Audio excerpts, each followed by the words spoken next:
Vertigo, migraine, ಅಕ್ಕ ತಂಗಿರು. Sir ಇವ್ರಿಗೆ 2 ವರ್ಷದ ಹಿಂದೆ ಚಿಕನ್ ಗೂನಿಯಾ ಬಂದಿತ್ತಂತೆ. ಈಗ ಕುತ್ಕೊಳ್ಳೋಕೆ ಆಗದೆ ಇರೋಷ್ಟು ಸಮಸ್ಯೆ ಆಗ್ತಾ ಇದೆ. ಬೆಳಗ್ಗೆ ಎದ್ದು ಸೂರ್ಯ ನಮಸ್ಕಾರ ಮಾಡೋದು ಅತಿ ಮುಖ್ಯ. ಎಳ್ಳು ಉಂಡೆ ವಾರಕ್ಕೊಮ್ಮೆ ತಿಂತಾ ಇದ್ರೆ ಬೇಗ ವಾಸಿ ಆಗುತ್ತೆ. ಮೀಸೆ ಬರೋದು, ಮೀಸೆ ಇಲ್ಲದೆ ಇರೋದು, ಬೋನ್ ಬೆಳೆಯೋದು, ಬೋನ್ ಬೆಳೆದೇ ಇರ್ಬೋದು, ಆ ಸ್ಟ್ರೆಂತ್ ಆಫ್ ದ ಬೋನು, ಇವೆಲ್ಲ ಹಾರ್ಮೋನ್ ಬ್ಯಾಲೆನ್ಸ್ ಇಂದಾನೇ ನಡೆಯೋದು. ಚಿಕ್ಕ ಮಕ್ಕಳಲ್ಲೂ ಕೂಡ ನಾನು ಬಿಳಿ ಕೂದಲನ್ನ ನೋಡ್ತಾ ಇದ್ದೀನಿ. ಹಾಲು ಫಸ್ಟ್ ಝೀರೋ ಮಾಡಕ್ಕೆ ಹೇಳಿ.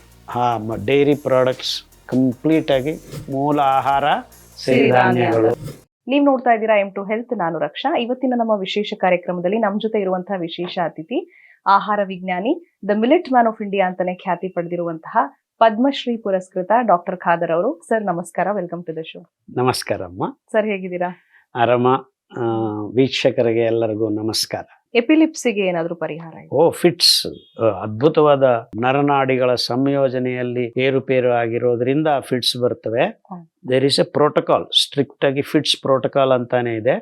ಅದರಲ್ಲೂ ಈಗ ಎಣ್ಣೆಗಳ ಮಹತ್ವ ಅಲ್ಲಿ ಕಾಣಿಸುತ್ತೆ. ಅಂದ್ರೆ ನಿಜವಾದ ಶುದ್ಧವಾದ ಎದ್ದುಗಾಣದ ಎಣ್ಣೆಗಳನ್ನ ಮಕ್ಕಳಿಗೆ ಫಿಟ್ಸ್ ಇರೋರಿಗೆ ಬೆಳಗ್ಗೆ ಎದ್ದು ಒಂದು ಟೇಬಲ್ ಸ್ಪೂನ್ ಅಷ್ಟು, ಒಂದು ವಾರ ಹುಚ್ಚೆಳ್ಳೆಣ್ಣೆ, ಒಂದು ವಾರ ಕೊಬ್ಬರಿ ಎಣ್ಣೆ, ಒಂದು ವಾರ ಕುಸುಬೆ ಎಣ್ಣೆ ಕುಡಿಸಕ್ಕೆ ಶುರು ಮಾಡಿದ್ರೆ 6 ತಿಂಗಳಲ್ಲಿ ಫಿಟ್ಸ್ ಬರದೇ ಇರಂಗೆ ಆಗುತ್ತೆ. ಅವ್ರ ಹಸಿ ಎಣ್ಣೆನೆ 1 ಚಮಚ ತಗೋಬೇಕು. ಪ್ರೋಟೋಕಾಲ್ ಅಲ್ಲಿ ಬರೆದಿದ್ವಿ. ಫಿಟ್ಸ್ ಅಂತ ಪ್ರೋಟೋಕಾಲ್ ಇದೆ, ಅದನ್ನ ಫಾಲೋ ಮಾಡಿ. ಅಫ್ಕೋರ್ಸ್ ಜೊತೆಗೆ ಸಿರಿಧಾನ್ಯಗಳ ನಮ್ಮ ಮೂಲ ಆಹಾರ ಆಗ್ಲೇಬೇಕು. ನೀವು ಯಾವ ಕಾಯಿಲೆ ಬಗ್ಗೆ ಹೇಳಿದ್ರು ಬ್ಯಾಕ್ ಗ್ರೌಂಡ್ ಅಲ್ಲಿ ಅದನ್ನ ಇಟ್ಕೋಬೇಕು.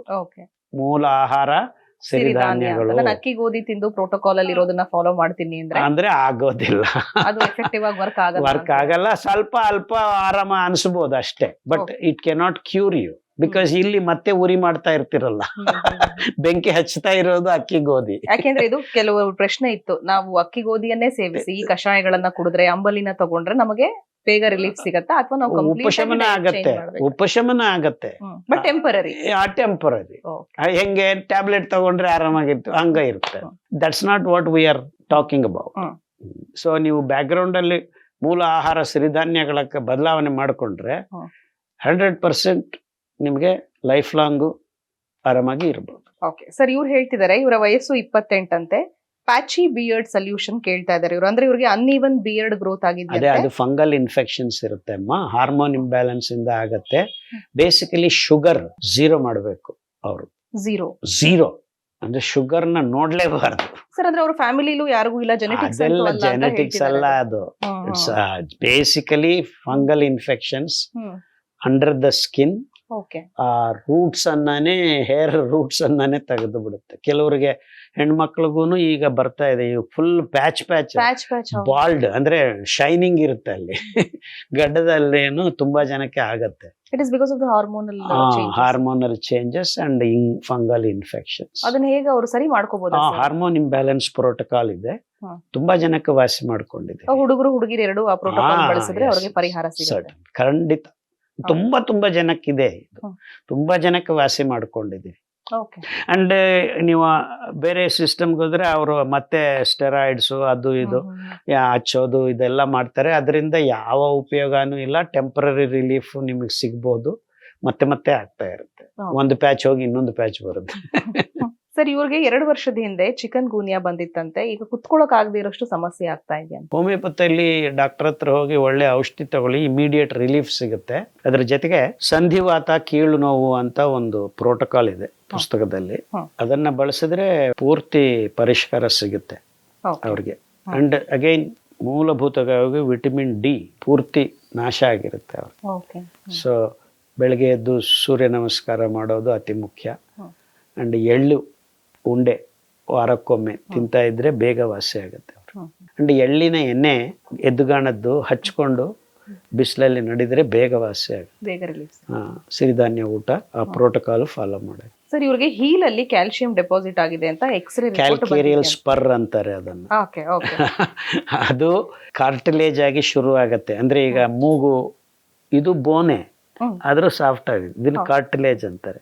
ಅಂಥದ್ದು ಅಲ್ಲಿ ಶುರು ಆಗಿರುತ್ತೆ. ಎಲ್ಲಿ ಜಾಯಿಂಟ್ ಅಲ್ಲಿ, ಆ ಬೋನ್ ಜಾಯಿಂಟ್ ಅಲ್ಲಿ ಎಕ್ಸ್ಟ್ರಾ ಗ್ರೋತ್ ಆಗಿ ಶುರು ಆಗಿ ಅದು ಬೋನೇ ಆಗಿ ಪರಿವರ್ತನೆ ಆಗುತ್ತೆ. ಅದನ್ನ ಕ್ಯಾಲ್ಕೇರಿಯಲ್ ಸ್ಪರ್ ಅಂತಾರೆ. Basically it is because of hormone imbalance. Especially ತುಂಬಾ ಹೆಣ್ಮಕ್ಳಿಗೆ ಕಾಣಿಸುತ್ತೆ. ಈ ಮೆನೋಪಾಸ್ ಟೈಮಲ್ಲಿ ಅತಿ ಹೆಚ್ಚಾಗಿ ಈ ಥರ ರೋಗಿಗಳು ಬರ್ತಾರೆ. ಸೊ ಹಾರ್ಮೋನಲ್ ಇಂಬ್ಯಾಲೆನ್ಸ್ ಪ್ರೋಟೋಕಾಲ್ ಅಂತ ಪುಸ್ತಕದಲ್ಲಿದೆ. ಅಚ್ಚುಕಟ್ಟಾಗಿ ಅದನ್ನು ಫಾಲೋ ಮಾಡಿರಿ. ಮತ್ತೆ ಅದನ್ನು ಕರಗಿಸ್ಕೊಳ್ಳೋಕೆ ಕಾರ್ಟಿಲೇಜ್ ಎಣ್ಣೆ ಅಂಶ ಅತಿ ಮುಖ್ಯ. ಎದ್ದುಗಾಣದ ಎಣ್ಣೆ ಖಾಲಿ ಹೊಟ್ಟೆಯಲ್ಲಿ ಅಲ್ಲ, ಹಾಲು ಹೊಟ್ಟೆಯಲ್ಲಿ, ಅಂದರೆ ಬೆಳಗ್ಗೆ ಎದ್ದಾಗ ಒಂದು ಟೇಬಲ್ ಸ್ಪೂನಷ್ಟು ಒಂದೊಂದು ವಾರ ಕುಡೀರಿ.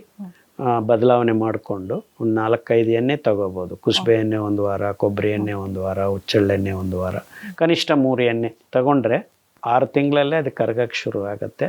ಆ ಕ್ಯಾಲ್ಕೇರಿಯಲ್ ಸ್ಪರ್ ಏನು ಮಾಡ್ತದೆ ಅಂದರೆ, ನೀವು ನಿದ್ದೆ ಮಾಡ್ತೀರಾ, ಬೆಳಗ್ಗೆ ಎದ್ದಾಗ ಹಿಂಗೆ ಹೆಜ್ಜೆ ಇಡಕ್ಕಾಗಲ್ಲ.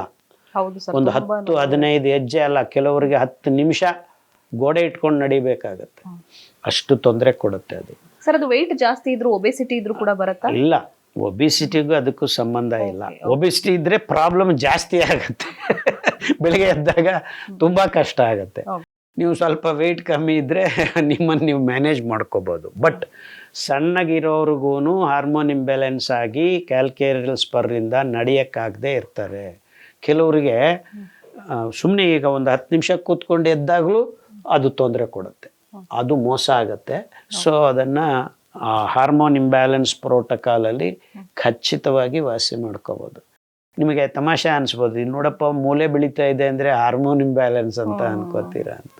It is the testosterone and estrogen balance ಕೆಡೋದ್ರಿಂದ ಮೀಸೆ ಬರೋದು, ಮೀಸೆ ಇಲ್ಲದೆ ಇರೋದು, ಬೋನ್ ಬೆಳೆಯೋದು, ಬೋನ್ ಬೆಳೆದೇ ಇರ್ಬೋದು, ಆ ಸ್ಟ್ರೆಂತ್ ಆಫ್ ದ ಬೋನು, ಇವೆಲ್ಲ ಹಾರ್ಮೋನ್ ಬ್ಯಾಲೆನ್ಸಿಂದಾನೇ ನಡೆಯೋದು. ಮಂಡಿಯಲ್ಲಿ ನೀರು ತುಂಬಿದೆ, ಇದಕ್ಕೆ ಪರಿಹಾರ ಇದೆಯಾ? ಅದು ಕೀಲ್ನೋವು ಸಂಧಿವಾತ ಪ್ರೋಟೋಕಾಲ್ ಇಂದ. ಸರ್, ಇವ್ರು ಕೇಳ್ತಿದ್ದಾರೆ, ಸರ್ ನಾನು ಟೈಲರ್ ವೃತ್ತಿಯಲ್ಲಿ ಮುಂಚೆ ಕಾಲು ಊತ ಇರಲಿಲ್ಲ, ಈಗ 1 ವರ್ಷದಿಂದ ಕಾಲು ಊತ ಬರ್ತಿದೆ. ಹಾಗೇನೆ ಕೆಳಗಡೆ ಕೂತ್ರೆ ನಂದು ಜೋಮ್ ಹಿಡಿಯುತ್ತೆ ಕಾಲು, ಸ್ವಲ್ಪ ದಪ್ಪ ಕೂಡ ಆಗಿದ್ದೀನಿ ನಾನು. ಸೊ ಸಂಧಿವಾತ ಕೂಡ ಇದೆ ಅಂತ ಹೇಳ್ತಿದ್ದಾರೆ. ಊಟದಲ್ಲಿ ನಾನು ಏನು ಬದಲಾವಣೆ ಮಾಡ್ಕೋಬೇಕು? ನನ್ನ ಕೈ ಬೆರಳು ಕೂಡ ಊತ ಬರುತ್ತೆ. ಅವರಿಗೆ ಹಾರ್ಟು ಮತ್ತು ಕಿಡ್ನಿ ಎರಡನ್ನೂ ಟೆಸ್ಟ್ ಮಾಡಿಸಿ, ಪುಸ್ತಕದಲ್ಲಿ BP ಹಾರ್ಟ್ ಪ್ರೋಟೋಕಾಲ್ ಅಂತ ಇದೆ. ಅಂದರೆ BP ಇಲ್ಲದೆ ಇರ್ಬೋದು, ಆದ್ರೂ ಅದನ್ನು ಫಾಲೋ ಮಾಡೋಕ್ಕೆ ಶುರು ಮಾಡಿದರೆ ಎಲ್ಲ ಪ್ರಾಬ್ಲಮ್ಸು ಸರಿ ಹೋಗ್ತಾ ಬರ್ತವೆ. ಅವರಿಗೆ ಹಾರ್ಟು ಕಿಡ್ನಿ ಎಫೆಕ್ಟ್ ಆಗಿ ಆ ಊತ ಬರೋದು, ಮೈ ಜುಮ್ ಅನ್ನೋದು, ಸಂಧಿವಾತ ಶುರು ಆಗ್ತಾ ಇದೆ. ಅವ್ರಿಗೆ ಗೊಂದಲಗಳಿಗೆ ಪರಿಷ್ಕಾರ ಪ್ರೋಟೋಕಾಲು ಹಾರ್ಟ್ ಪ್ರೋಟೋಕಾಲ್. ಅಂದರೆ ಗುಂಬಳಕಾಯಿ ಜ್ಯೂಸ್ ಕುಡಿಯೋದು, ಸೌತೆಕಾಯಿ, ಸೋರೆಕಾಯಿ, ಆ ಪ್ರೋಟೋಕಾಲ್ ಫಾಲೋ ಮಾಡೋಕ್ಕೆ ಹೇಳಿ. ವರ್ಟಿಗೋ ಪ್ರಾಬ್ಲಮ್ ಬಗ್ಗೆ ಹೇಳಿ ಅಂತ. ಅದು ನರಗಳ ಸಮಸ್ಯೆ. ಪುಸ್ತಕದಲ್ಲಿ ಕ್ಲಿಯರ್ ಆಗಿದೆ. ತುಂಬಾ ಜನಕ್ಕಿದೆ ಈ ವರ್ಟಿಗೋ ಪ್ರಾಬ್ಲಮ್, ಇಂಬ್ಯಾಲೆನ್ಸ್. ಬರ್ತಿದೆ ಸರ್ ತುಂಬಾ ಜನಕ್ಕೆ ಈ ಸಮಸ್ಯೆ? ನರಗಳ ಮೇಲೆ ಕಲ್ಮಶಗಳು ಕ್ಲಿಯರ್ ಆಗ್ತಾ ಇಲ್ಲ ಅಂತ. ಅದು ಇನಿಷಿಯಲಿ ಕೆಲವರಿಗೆ ಹಾರ್ಮೋನ್ ಇಂಬ್ಯಾಲೆನ್ಸ್ ಇಂದಾನು ಆಗ್ಬೋದು, ಕೆಲವರಿಗೆ ಈ ಗುಟ್ಕಾ, ಈ ಕಾಫಿ, ಟೀ ಹೆಚ್ಚಾಗಿ ಮಾಡೋದು, ಅಂದರೆ ನರಗಳನ್ನು ಯಾವುದು ಒತ್ತಡ ಮಾಡುತ್ತೋ ಅಲ್ಲಿಗೆ ಕರ್ಕೊಂಡೋಗುತ್ತೆ. ಕೆಲವರಿಗೆ ಎಮೋಷನಲ್ ಪ್ರಾಬ್ಲಮ್ಸಿಂದನೂ ತಲೆ ತಿರುಗು ಬರುತ್ತೆ. ಅಂದರೆ ಗಂಡ ಹೆಂಡತಿ ಜಗಳಗಳು, ಏನೋ ಒಂದು ಸರಿಯಾಗಿ ನೋಡ್ಕೋತಾ ಇಲ್ಲ, ಆ ಥರ ಕೊರಗದಾಗೂ ಕೆಲವರಿಗೆ ಇಂಬ್ಯಾಲೆನ್ಸ್ ಶುರು ಆಗುತ್ತೆ. ಬಟ್ ಕಾರಣ ಏನೇ ಇರಲಿ, ನಿಮಗೆ ಆ ನರಗಳ ಸಮಸ್ಯೆ ಅನ್ನೋ ಪ್ರೋಟೋಕಾಲಲ್ಲಿ ಇದನ್ನೆಲ್ಲ ಸರಿದೂಗಿಸ್ಕೋಬೋದು. ಈ ಮೈಗ್ರೇನ್ ಅಂತಾರೆ, ವರ್ಟಿಗೋ, ಮೈಗ್ರೇನು ಅಕ್ಕ ತಂಗಿರು. ಸರ್, ಈ ಬಿಳಿ ಕೂದಲಿನ ಸಮಸ್ಯೆ, ಇವ್ರಿಗೆ 15 ವರ್ಷ ಅಂತೆ, ಬಿಳಿ ಕೂದಲಿನ ಸಮಸ್ಯೆ ಅಂತ ಹೇಳ್ತಿದ್ರೆ. ಈಗ ತುಂಬಾ ಚಿಕ್ಕ ವಯಸ್ಸಲ್ಲೇ, ಚಿಕ್ಕ ಮಕ್ಕಳಲ್ಲೂ ಕೂಡ ನಾನು ಬಿಳಿ ಕೂದಲನ್ನ ನೋಡ್ತಾ ಇದ್ದೀನಿ. ಯಾಕೆ ಆ ಸಮಸ್ಯೆ? Hormone imbalance. It is because of hormones. Absolutely. ಹಾಲು ಫಸ್ಟ್ 0 ಮಾಡಕ್ಕೆ ಹೇಳಿ. ಡೈರಿ ಪ್ರಾಡಕ್ಟ್ಸ್ ಕಂಪ್ಲೀಟ್ ಆಗಿ ಆಲ್ರೆಡಿ ಡ್ಯಾಮೇಜ್ ಆಗಿದೆ. ಸೊ ಆ ಹಾರ್ಮೋನ್ ಬ್ಯಾಲೆನ್ಸ್ ಅನ್ನ ಪಡ್ಕೊಳ್ಳೋದಕ್ಕೆ ಏನೇನು ಬೇಕು ಅಂತ ಪ್ರೋಟೋಕಾಲ್ ಬರೆದಿದ್ದೀವಿ. ಎಸ್ಪೆಷಲಿ ಎಣ್ಣೆಗಳು ಖಾಲಿ ಹೊಟ್ಟೆಯಲ್ಲಿ, ಅದೇ ಹಾಲು ಹೊಟ್ಟೆಯಲ್ಲಿ 1 ಚಮಚ ಎಣ್ಣೆಗಳು ಎದ್ದುಗಾಣದ್ದು ಕುಡಿಯೋದು, ಮತ್ತು ಕಷಾಯಗಳನ್ನು ಕೆಲವು ಹೇಳಿದ್ದೀವಿ, ತುಂಬ ಅದ್ಭುತವಾಗಿ ಕೆಲಸ ಮಾಡ್ತವೆ. ಹಾಲನ್ನು ನೋಡಲೇಬಾರ್ದು ಅವರು. ಅಂದರೆ that's what has caused this problem for them. Hormone imbalance. I shouldn't comment like this, it's not right on my part. 25-30 ವರ್ಷಕ್ಕೆ ಬಣ್ಣ ಹಾಕೊಳ್ತಾ ಇರೋದು ಕಾರಣ ಅದೇನೆ, ಹಾರ್ಮೋನ್ ಇಂಬ್ಯಾಲೆನ್ಸ್. ಹಾರ್ಮೋನ್. ಈಗ ನನಗೆ 55 ವಯಸ್ಸಾದ ಮೇಲೆ ಬಿಳಿ ಕೂದಲು ಶುರು ಆಯಿತು, ಬಿಳಿ ಆಯಿತು, ಆರಾಮಾಗಿದ್ದೀನಿ. No problem. Okay sir, thank you sir. ನಮ್ಮ ವೀಕ್ಷಕರ ಬಹುತೇಕ ಪ್ರಶ್ನೆಗಳಿಗೆ ನೀವು ಉತ್ತರ ಕೊಟ್ಟಿದ್ದೀರಾ. ಸೊ ಅವ್ರಿಗೂ ಕೂಡ ಸಮಾಧಾನ ಆಗಿರುತ್ತೆ ನಿಮ್ಮ ಉತ್ತರನ ಕೇಳಿ ಅಂತ ನಾನು ಕೂಡ ಭಾವಿಸ್ತೀನಿ. Thank you so much sir. ನಮಸ್ಕಾರ. ನಮಸ್ಕಾರ. ನೋಡಿದ್ರಲ್ಲ, ನಮ್ಮ ಮುಂದಿನ ಸಂಚಿಕೆಯಲ್ಲಿ ಡಾಕ್ಟರ್ ಖಾದರ್ ಸರ್ ಅವರು ಮತ್ತಷ್ಟು ಪ್ರಶ್ನೆಗಳಿಗೆ ಉತ್ತರ ಕೊಡ್ತಾರೆ. ನಿಮ್ಮಲ್ಲಿ ಇನ್ನೂ ಮತ್ತಷ್ಟು ಪ್ರಶ್ನೆಗಳು ಉಳಿದಿದ್ರೆ ನೀವು ಈ ವಿಡಿಯೋ ಕಮೆಂಟ್ ಬಾಕ್ಸ್ ನಲ್ಲಿ ನಿಮ್ಮ ಪ್ರಶ್ನೆಗಳನ್ನ ಕಳಿಸಬಹುದು. ಮುಂದಿನ ಸಂಚಿಕೆಯಲ್ಲಿ ಮತ್ತೆ ಭೇಟಿಯಾಗೋಣ. ಅಲ್ಲಿವರೆಗೂ ನಮಸ್ಕಾರ.